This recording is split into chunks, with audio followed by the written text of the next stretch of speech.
योग के 8 अंग। प्रिय साधक मित्रों, अगर आप ध्यान करते हैं तो आपको ध्यान योग पद्धति के अनुसार ही करना चाहिए।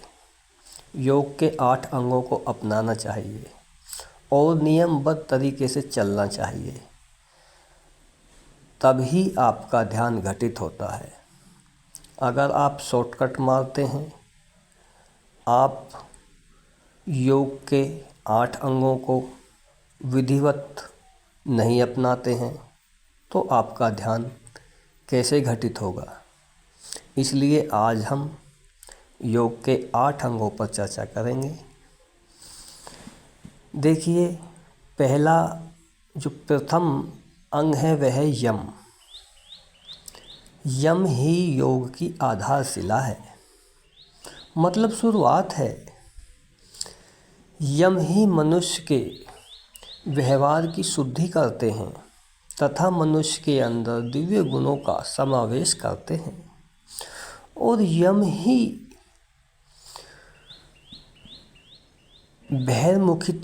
बहिर्मुखिता से अंतर्मुखी की तरफ प्रवेश दिलाते हैं। आप यम के कारण ही बहिर्मुखी से अंतर्मुखी होते हैं। यम से सामाजिक गुणों में वृद्धि होती है और जीवन में सात्विक और पवित्रता बनी रहती है। यम शरीर और इंद्रियों में वैराग्य की स्थिति उत्पन्न करता है।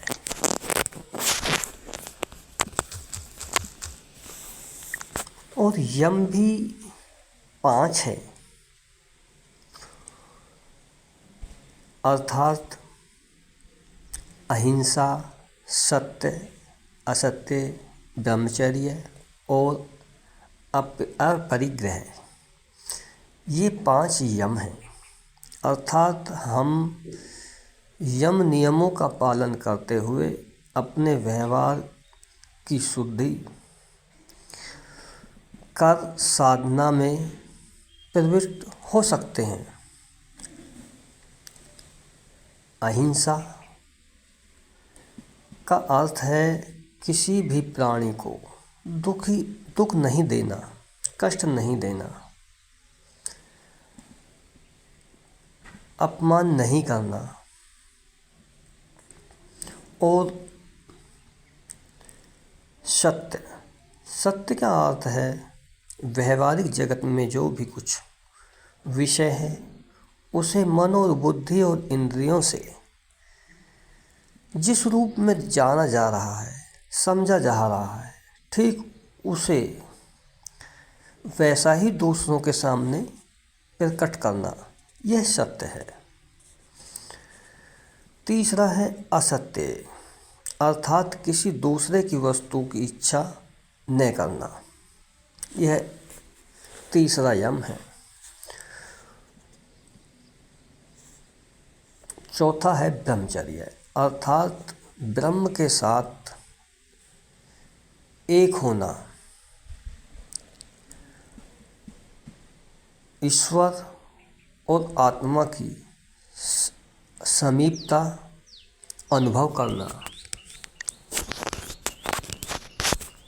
और 5वां है अपरिग्रह, अर्थात आवश्यकता से अधिक धन या किसी भी वस्तु का संग्रह न करना, अनावश्यक का त्याग करना। ये थे 5 यम। अब हम बात करेंगे नियम की। दूसरा योग का अंग है नियम, जिसमें नियम भी 5 ही हैं: शौच, संतोष, तप, स्वाध्याय और ईश्वर प्राधिधान। शौच का अर्थ है पवित्रता, सफाई, शरीर और मानसिक शुद्धि होना। दूसरा नियम है संतोष। संतोष का अर्थ है कि शरीर के द्वारा जो भी पुरुषार्थ करते हो आप, उससे जो भी धन प्राप्त होता है उसमें संतोष करना। लालच ना करना, जो है उसी में संतुष्टि रखना। और तीसरा है तप। तप का अर्थ है उचित रीति द्वारा उचित अभ्यास से शरीर, प्राण और मन को वश में करना। किसी भी स्थिति में अपनी साधना करते रहना। और चौथा नियम है स्वाध्याय। स्वाध्याय का अर्थ है जो गुरु ने बताया है या जो शास्त्रों में लिखा है उस पर मनन करना, उसका चिंतन करना स्वाध्याय है। और पांचवा नियम है ईश्वर प्राधिधान। इसका अर्थ है जो साधक यम नियम का पालन करता है वह अपने आप को ईश्वर के समीप पाता है। अब हम चर्चा करेंगे तीसरे अंग की, जो है आसन। आसन का अर्थ है बैठना, अर्थात स्थिर और सुखपूर्वक बैठना। आप चटाई या कंबल किसी भी आसन का उपयोग कर सकते हैं, परंतु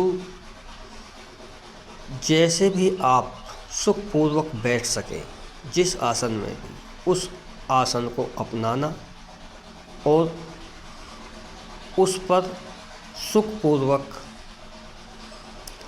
स्थिर रहते हुए आसन को सिद्ध करना। पांचवा है प्राणायाम। आसन सिद्ध होने पर ही प्राणायाम बताया जाता है। प्राणायाम अर्थात प्राणवायु के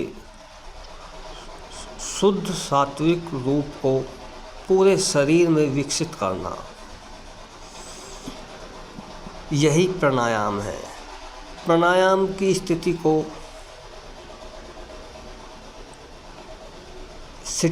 शिथिलता को ही प्राणायाम कहते हैं। जब हम प्राणायाम करते हैं तो सांस पर सांस की गति को शिथिल करना, धीमी करना प्राणायाम है। और प्राणायाम के बाद आता है प्रत्याहार। जब इंद्रियां बाहरी विषयों से प्रभावित नहीं होती और साधक स्वयं के स्वरूप में स्थित हो जाता है तो वह प्रत्याहार कहलाता है। प्रत्याहार सिद्ध होने पर इंद्रियां व मन स्थूल व सूक्ष्म विषयों से हट जाता है। उसका कोई उन विषयों का कोई प्रयोजन या आकर्षण नहीं रहता है। धारणा वह है जब मन की चंचलता समाप्त हो जाती है तथा मन एकाग्र हो जाता है और चित्त ठहर जाता है, यही धारणा है। तब आपका ध्यान लग सकता है। ध्यान अर्थात संपूर्ण मन की एकाग्रता और एक ध्येय वस्तु पर स्थित हो जाना ही ध्यान है।